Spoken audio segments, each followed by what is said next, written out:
voulais peut-être juste vous proposer un petit retour sur les différents ateliers, juste quelques petits mots sur comment ça s'est passé, de quoi vous avez pu discuter. Peut-être d'abord proposer un atelier sur les ressources documentaires de Philippe et d'Aliès. Vous pouvez peut-être juste dire quelques mots sur l'atelier. Oui, donc on a essayé dans une heure de temps de survoler tous les lieux où on pourrait avoir l'information et faire de la veille documentaire. Et pour faire court, les questions portaient sur quelle stratégie avoir pour faire la veille, où trouver donc l'information, comment avoir des astuces pour ne pas avoir à payer autant pour l'achat d'articles.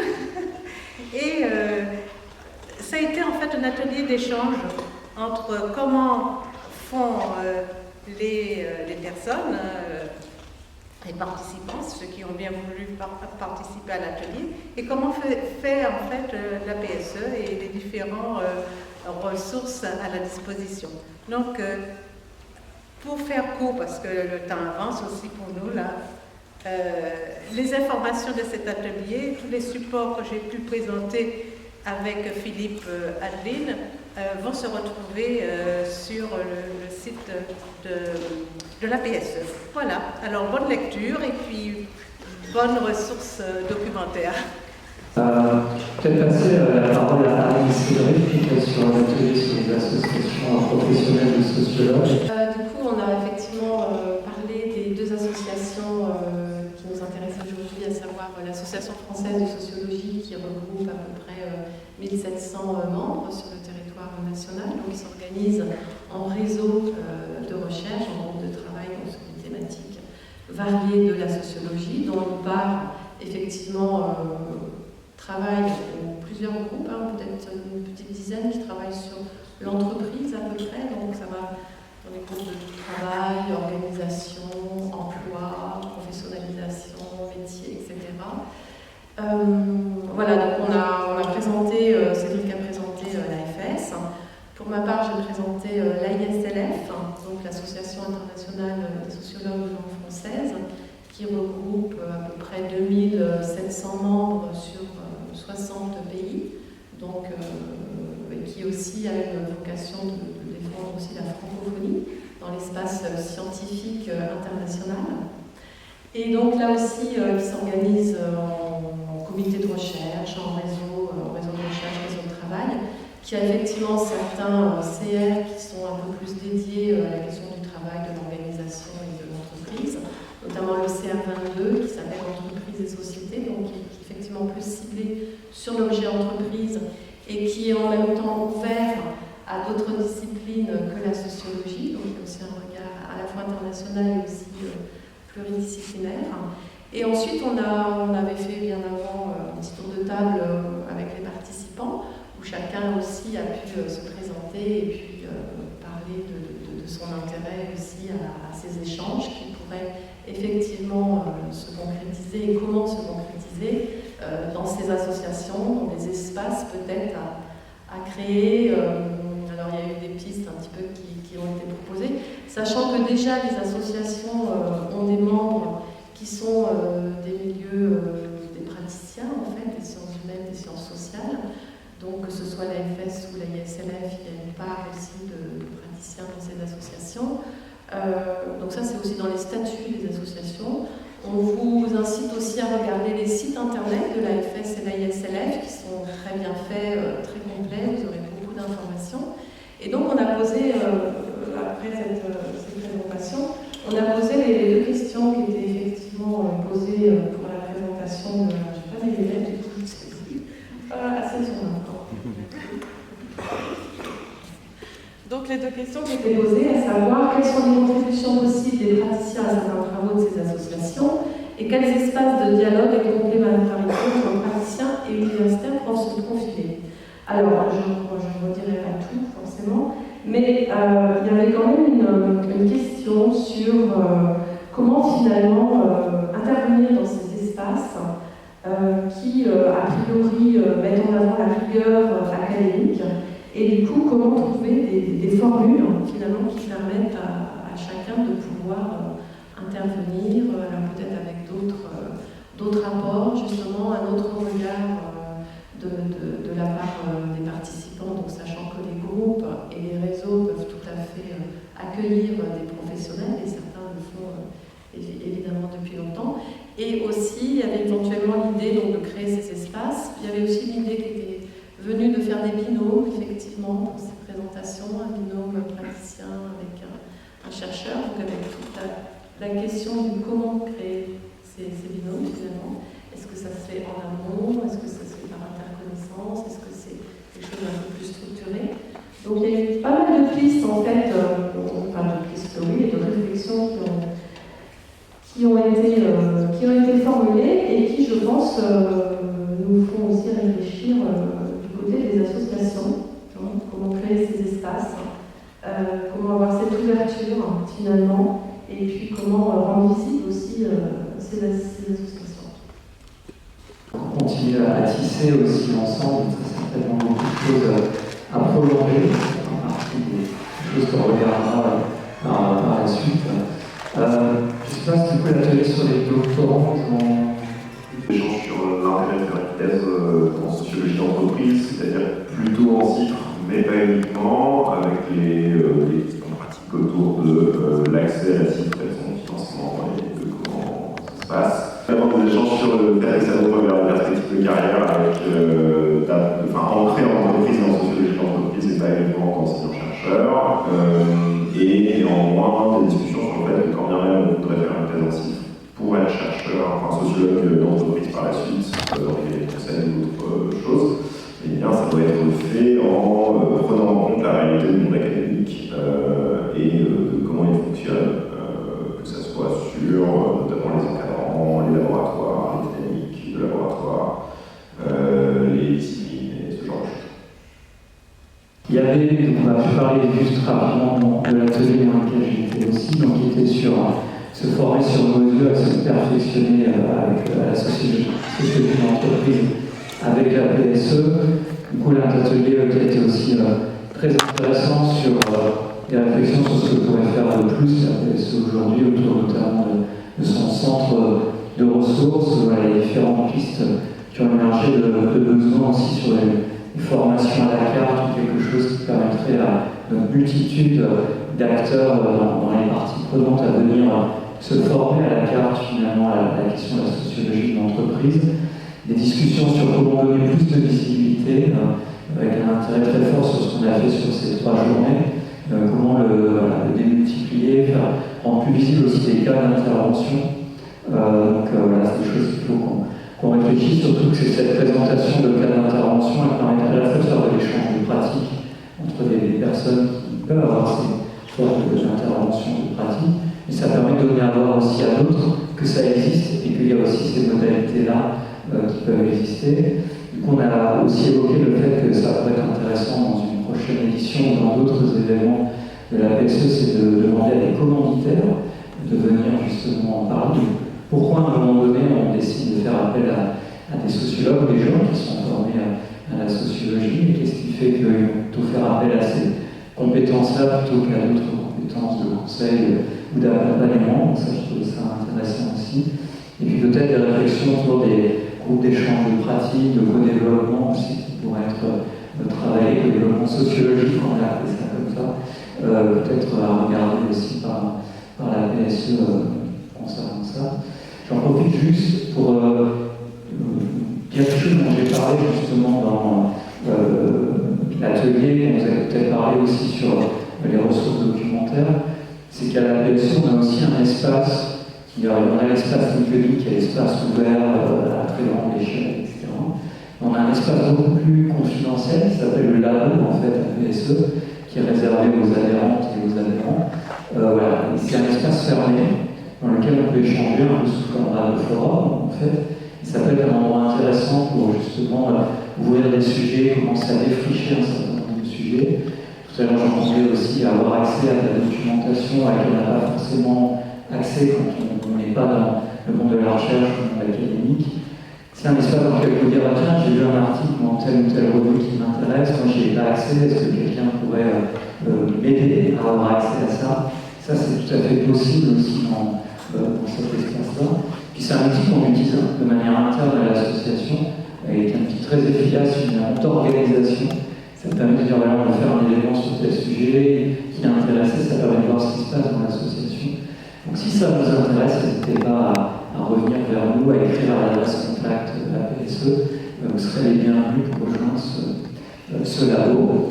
Et je vais passer la parole à Blaise pour ton atelier sur les masters qui mobilisent la sociologie. Donc très vite, on avait un atelier hybride où on n'était pas nombreux, on était 7, 3 à distance, 4 dans la salle. Mais on a eu le plaisir d'avoir Michel Lallemand avec nous, puis 2 étudiants, un du CNAM, un de Dauphine, ou non, plutôt on a parlé de Dauphine à distance, et sur dans la salle, on avait un étudiant qui vient juste de soutenir son mémoire de master à l'université de Versailles-Saint-Quentin, un master associé à la conduite du changement. Donc, conduite du changement, au CNAM c'est associé à la GRH, à Dauphine encore d'autres hybridations. En gros, on a fait 4 petits temps rapides. Le premier, ça a été l'occasion de présenter très vite un outil qu'on va publier dans notre site internet en accès libre, qui est une cartographie des masters référencés par la PSE. On en a répertorié 120, à peu près partout en France. Pas seulement à Paris, même s'il y en a beaucoup à Paris évidemment, mais il y en a dans toutes les villes de province. Il y a un petit code couleur qui permet de se repérer, pour repérer les masters qui sont vraiment proches de nos problématiques, qui sont vraiment cœur de cible, voilà, ceux avec lesquels on a des liens forts, qui nous paraissent vraiment les plus intéressants. Alors on ne se permettrait pas de labelliser, etc., mais voilà, c'est une forme de reconnaissance quand même, mais on n'a pas hésité à taper plus large pour voir toutes les formations diplômantes de master qui existent, soit dans les établissements universitaires, soit dans des écoles d'ingénieurs, de gestion, au CNAM, dans la Cato, dans les IAE, bon bref, il y en a 120 partout. Alors ils ne sont pas tous dédiés à la sociologie de l'entreprise, bien entendu. Il y en a qui sont plus larges que ça, chargés d'études sociologiques, il y en a qui sont plus RH, il y a le développement social, il y a beaucoup de choses voilà, très variées. Donc ça permet de visualiser l'ensemble de l'offre, on va la mettre à jour, on va la faire vivre. N'hésitez pas d'ailleurs à revenir vers nous pour vous dire tiens, vous avez oublié tel master, voilà. La deuxième chose qu'on a fait, c'est un exercice un peu de témoignage vécu, d'expérience des étudiants en formation initiale, en formation continue, en alternance. On voit la diversité, l'intérêt un peu de ces formations. Troisième élément, Michel a quand même aussi été un peu le porte-parole du master GRH et sociologie du CNAM, puisqu'on est au CNAM. Donc il en a parlé en détail, pourquoi, comment ça se passait, quelle était la prise de hauteur qu'on pouvait avoir aussi par rapport à les diplômes. Et puis on a terminé par un échange, plutôt une discussion ouverte sur, un diplôme de master c'est bien, mais quelles sont les perspectives, en quoi c'est utile, et surtout comment trouver du boulot en dehors des carrières académiques. Voilà, dans le monde professionnel, le conseil, les représentants du personnel, les RH, et les difficultés de ça. Et on a terminé sur l'idée que la PSE pourrait avoir un petit rôle de, je ne sais pas comment l'exprimer, peut-être promotion quand on a en fait un diplôme de master en droit ou master en gestion, ça a une valeur sur le marché du travail. Il faut bien reconnaître qu'un master de sociologie aujourd'hui, c'est peut-être un chantier à ouvrir et collectif, parce qu'évidemment c'est pas la PSE qui va le résoudre tout seul. Voilà, on a terminé là-dessus. Tant que j'ai la parole, peut-être, je continue, à moins que Greg ait envie de dire un autre mot. Je continue avec un dernier sujet qu'on voulait évoquer aujourd'hui, pas vous lâcher sans vous informer de ça. En même temps, le temps passe. J'avais prévu plusieurs feuilles, un petit PowerPoint, je vais vous en faire grâce, mais on ne voulait pas louper l'occasion quand même d'annoncer aussi la sortie d'un travail un peu dans l'ombre qu'on a mené depuis plusieurs mois en interne à la PSE. Même si on a pu en parler à droite à gauche avec certains d'entre vous. C'est un travail qui a consisté à essayer de formaliser un observatoire des thèses qui intéressent la PSE. Donc on a fait notre propre sélection, hein, on est tout à fait libre, on n'est pas attaché avec des contraintes trop fortes. Donc on l'a fait un peu à notre manière. La première chose, c'est que je voudrais remercier les gens qui ont contribué à ce travail, parce que je ne l'ai pas fait tout seul, même si j'ai fait plutôt le bénédictin, puisque je suis un peu à longueur de journée sur ces recherches. C'est un travail qu'on a fait avec des doctorants, qui ont animé d'ailleurs l'atelier sur les doctorats, Adam Piotrowski et Elena Vernon. Et puis surtout avec un collègue de la PSE qui s'appelle Luc Badier, qui n'est pas là aujourd'hui, mais qui était là le premier jour. Et donc on a produit un premier prototype, on pourrait appeler ça comme ça, d'observatoire des thèses, qui est une sorte de rapport qui fait une quinzaine de pages, qu'on a publié sur le site internet. Et puis on a une base de données, voilà, qui permet de repérer les thèses. Quel sujet, quel labo, quelle université, quel directeur de thèse, quel mot-clé, quelle discipline, voilà. On a toute une série de critères, on a peut-être une douzaine de critères. Alors, on a à ce jour répertorié essentiellement, parce que on n'est pas non plus remonté trop loin dans le temps, on a fait un travail de recensement sur 14 ans. Donc on a les thèses de 2009 à 2023. On n'est pas... Alors il y a des gens à la PSE qui ont fait des thèses tout à fait intéressantes et tout à fait utiles, qui sont antérieures à 2009. Hein. Voilà, donc il faut faire des choix. On s'est plutôt concentré sur les doctorants, c'est donc les gens qui ont démarré leur thèse depuis 2009. Des fois, il y a des thèses qui viennent juste de démarrer, qu'on a répertoriées, parce que c'est intéressant de savoir qu'il y a ces thèses en cours aussi, même si elles n'ont pas encore été soutenues. Voilà, donc on en a 502. 502. Voilà. Alors, j'ai pas le temps là de détailler, hein, c'est pas l'objet. Il y a des statistiques évidemment sur les thèses, dans quelle discipline, par discipline, par domaine. Alors, les domaines qui se développent, ça ne va pas vous surprendre, c'est les thèses en chiffres.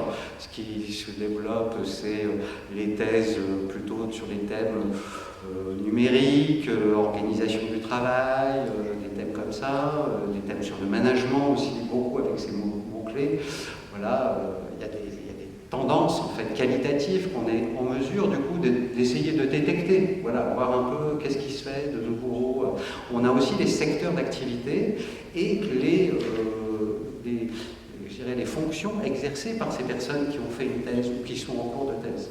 Voilà, donc on est en mesure aussi de savoir combien il y a de thèses dans le domaine des associations, combien il y a de thèses dans le domaine du service public, dans le domaine du conseil, dans le domaine des grandes entreprises. Bon voilà, c'est le genre d'indicateurs qu'on va essayer de regarder, d'exploiter. En tout cas, on va le publier, et puis c'est là aussi un premier essai, une première édition. Donc là aussi, il y a des thèses qui manquent, il y a des nouvelles thèses qui se produisent évidemment, donc on va essayer de mettre à jour ce travail-là. Donc si vous souhaitez en savoir plus, là aussi, contactez-nous pour plus d'informations. Voilà. Merci. De cet observatoire des thèses, c'est effectivement un travail très important qui a été réalisé dans l'ombre, justement, et qui nous semble être très utile aussi pour la mise en visibilité aussi, justement, de ces travaux de recherche qui sont parfois disséminés, justement, et on essaye de remettre autour de nos sujets, autour de la sociologie de l'entreprise. Juste quelque part, on va faire la clôture sur les suites et les prolongements de cette université. Alors, bien entendu, l'université APSE, c'était un format particulier, quelque chose, on verra si on espère reproduire à d'autres moments. Bien sûr, la PSE organise beaucoup d'autres choses. Donc, vous aurez l'occasion de recevoir nos invitations à nos événements, les événements en ligne, et des événements sur place à Paris, à Aix-Marseille en particulier. Vous recevrez aussi dans toutes les informations des formats, on a les formats d'échange, les cafés sociaux, les apéros sociaux. Aussi, pardon. Et puis, vous recevrez toutes les informations concernant ce que propose la PSE. Je voulais aussi vous parler de quelque chose dont on n'a pas eu le temps de développer, mais quelque chose d'important aussi. C'est qu'à la PSE, il y a un travail très important qui a été réalisé dans un atelier qui s'appelle Capitalisation et prospective, qui reprend toutes les archives en fait, de la PSE depuis 25 ans. Pour la petite histoire, quand Daniel est venu me proposer de créer cet atelier, Daniel est arrivé à dire j'ai des archives en fait, de la PSE, et Daniel est arrivé avec une petite boîte dans laquelle il y avait des disquettes. En fait. Et du coup, j'étais bien embêté de savoir comment je vais réussir en fait, à lire les disquettes, mais on a réussi à se débrouiller un petit peu avec ça. En tout cas, je tenais justement à souligner aussi et à remercier Daniel et Philippe en particulier sur ce travail de fond qui est réalisé dans l'association, qu'on va mettre à disposition, puisque c'est aussi une observation de ce qui se passe dans le monde de l'entreprise, tout ce qu'a proposé, regardé l'association, à la fois en contenu, mais aussi les gens qui sont venus à l'association, les profils des personnes qui ont été adhérentes, qui sont venues intervenir aussi dans l'association. Tout ça, ça nous dit aussi beaucoup de choses sur les transformations de l'entreprise, de la société, et aussi la sociologie dans son ensemble, et toutes les évolutions vers lesquelles on va. Donc ça, c'est des éléments que vous retrouverez sur le site de la PSE, on communiquera aussi là-dessus. Et concernant plus spécifiquement l'université, donc il y aura les traces de l'université. Donc je ne sais pas encore à quand, ce ne sera pas demain matin, mais on vous enverra aussi des informations là-dessus. Vous retrouverez, on espère, l'ensemble des captations des plénières, si vous voulez réécouter ou si vous n'avez pas vu certaines parties de l'université, vous pourrez les retrouver. Et l'ensemble des ateliers proposeront aussi des petites productions, en tout cas, de ce qui a pu être échangé dans les ateliers, puisque ça permettra de voir ce qu'on n'a pas pu voir. C'était la grande frustration aussi dans les ateliers auxquels on n'a pas participé, sachant que tout ce matériau des ateliers va alimenter l'ensemble des ateliers thématiques de la PSE pour la production d'un certain nombre d'événements continués, que ce soit sur la médiation, que ce soit sur le télétravail, que ce soit sur le numérique, que ce soit sur le dialogue social, sur le management, tous les sujets qu'on a été voir sur la transition écologique. Tous ces sujets-là sont des sujets qu'on va continuer à parcourir à la PSE. Je crois que j'ai à peu près tout dit sur les suites. Peut-être juste proposer à Frédéric, si tu veux bien venir pour que procède peut-être à une clôture un peu plus formelle, en tout cas de l'université. Je voulais juste vous remercier aussi d'être venus. Il y a des personnes qui sont venues sur les 3 journées, des personnes qui sont venues de manière un peu plus morcelée. On a eu aussi beaucoup de personnes qui ont pu se connecter aussi en ligne. Merci du coup à toutes ces personnes. Ça nous fait plaisir aussi de voir que finalement cette idée de départ d'essayer de se faire croiser tout le monde, c'était quelque chose de vraiment intéressant puisque vous êtes venus. On espère que ça vous a plu. Et du coup peut-être pour juste terminer, et après je passerai la parole à Frédéric, à nouveau remercier de notre côté, du côté de la PSE, en tout cas remercier le CNAM pour l'accueil dans des locaux, ça a été vraiment quelque chose d'extrêmement important pour nous. Remercier le musée des arts et métiers, c'était une visite vraiment incroyable. Moi j'ai eu la chance d'y participer, je pense que c'est vraiment quelque chose à faire. Je vous recommande de visiter ce musée, si possible, avec un guide. Le guide qu'on a eu est absolument incroyable et ça fait beaucoup de liens justement avec tous les sujets qu'on a pu aller voir. Remercier l'ensemble des bénévoles, des personnes qui ont participé à l'animation de nos ateliers, qui sont intervenus pendant les plénières. Il y avait plus de 50 personnes en tout, qui soit sont intervenues ici dans les plénières, soit dans les différents ateliers, donc ça fait quand même pas mal de monde. Donc, du coup, je ne vais pas pouvoir remercier un par un tout le monde, mais je voulais aussi, pour terminer du côté de la PSE en tout cas, remercier, c'est une aventure collective cette université, ça fait plus d'1 an qu'on travaille dessus quand même. Remercier le comité scientifique et d'organisation, ça a été une dynamique vraiment hyper riche, intéressante, je trouvais beaucoup de résonance et on avait beaucoup de... Ça prenait tout de suite, en tout cas, toutes les réflexions qu'on avait prenaient tout de suite. Donc remercier en particulier Audrey, Anne, Frédéric, Philippe, Blaise, Daniel. C'était pour moi aussi un moment Ces moments de préparation étaient vraiment super intéressants. Et finalement, là on est dans la concrétisation de ces 3 journées. Je suis très content d'avoir fini, je suis épuisé aussi, mais je suis content d'avoir fait ces journées-là. J'espère que vous avez apprécié aussi. Et tout le travail préparatoire en amont était aussi riche, et je trouve que c'était aussi intéressant ce travail-là. Et du coup, je vais terminer en remerciant fortement le LIS, le laboratoire, qui nous a justement aussi permis de mettre en place cette université. En tout cas, c'est un des partenaires de la PSE. On espère pouvoir faire d'autres choses aussi avec le LIS, bien entendu. Et je vais passer la parole à Frédéric pour aussi conclure du côté du LIS. Oui, merci Greg. Je vais dire juste un tout petit mot. J'imagine l'état de fatigue dans lequel vous êtes. Donc j'espère que vous avez passé une excellente université d'été au CNAM. On a mis pas mal de moyens et on a pris du temps pour organiser des conditions qui, on l'espère, ont été les meilleures pour vous. Alors il y a toujours des imprévus. Hein. Si vous étiez là hier matin,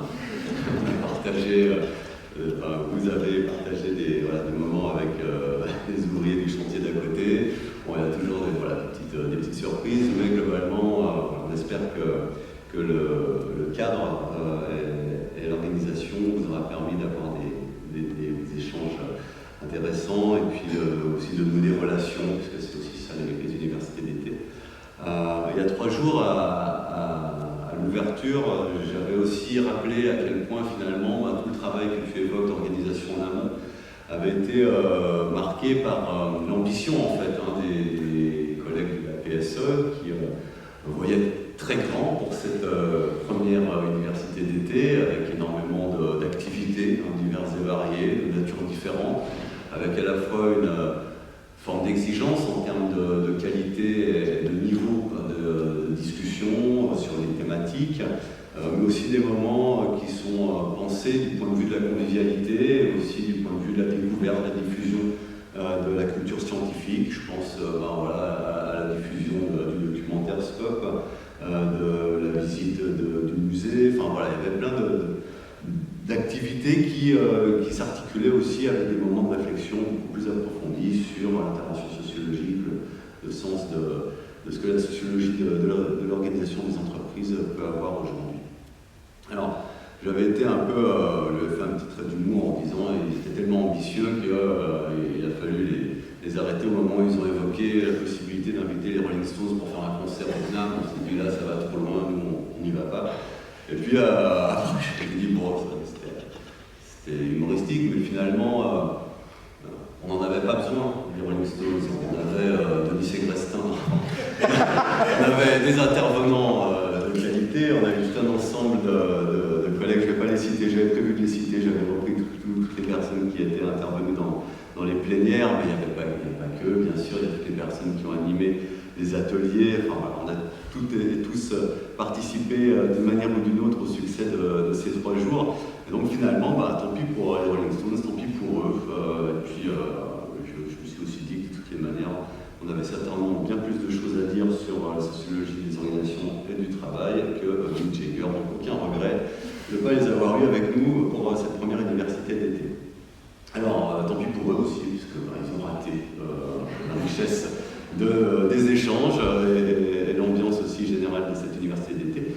Mais on n'est pas ingrats, parce que s'ils veulent se rattraper, donc ils pourront retrouver toutes les traces que la PSE voudra mettre sur le site, ou déjà mis en ligne sur le site, puisque un des objectifs de ces universités d'été, c'était aussi de permettre à tous celles et ceux qui n'ont pas pu participer aux 3 jours, et évidemment même en étant là les 3 jours, on ne pouvait pas être dans tous les ateliers en parallèle. Donc il y a encore beaucoup à faire pour valoriser la richesse de ce qui a pu être échangé pendant cette université d'été. Donc je voulais aussi remercier évidemment la PSE de nous avoir associés à cette grande première. Pour reprendre le mot de Greg en introduction, c'était une grande première. Donc on est très content, Lise, d'avoir pu participer à cette co-organisation. Tu l'as fait, je le fais aussi, remercier évidemment tous les collègues du laboratoire qui se sont mobilisés pour la préparation et l'animation de ces 3 jours. Et puis pour nous, ça a été assez clair et évident dès le départ, dès les premiers échanges qu'on a pu avoir autour de ce projet, c'est qu'il s'inscrivait dans des perspectives. Il constituait une grande première pour la PSE, cette université d'été, mais c'était aussi une première pierre, une première étape dans une série de collaborations que nous on appelle de nos voeux au LISE et au CNAM, tant il y a de proximité finalement entre nos travaux, nos origines et nos racines, nos façons d'aborder la pratique de la sociologie et ce que fait la PSE. Donc il y a encore finalement beaucoup à faire. Et donc pour nous, voilà, c'est une première étape dans des futures collaborations pour pouvoir unir nos forces, nos expertises, nos compétences pour promouvoir la sociologie en entreprise, valoriser aussi, ça a été évoqué dans les ateliers de cet après-midi, les formations de master et de doctorat avec les réflexions autour des insertions professionnelles de nos jeunes docteurs. Donc on a tout à gagner, bien sûr, c'était aussi ce qu'on partageait à l'origine de ce projet, à décloisonner nos univers, à nous enrichir mutuellement. Et donc on se donne rendez-vous, alors pas tout de suite au café, mais pourquoi pas, parce que j'ai encore des copies à corriger, mais sinon je vous aurais donné rendez-vous en terrasse là. Mais alors rendez-vous à une prochaine occasion pour voir justement comment est-ce qu'on peut prolonger ces premières collaborations dans le cadre de l'université d'été. Merci.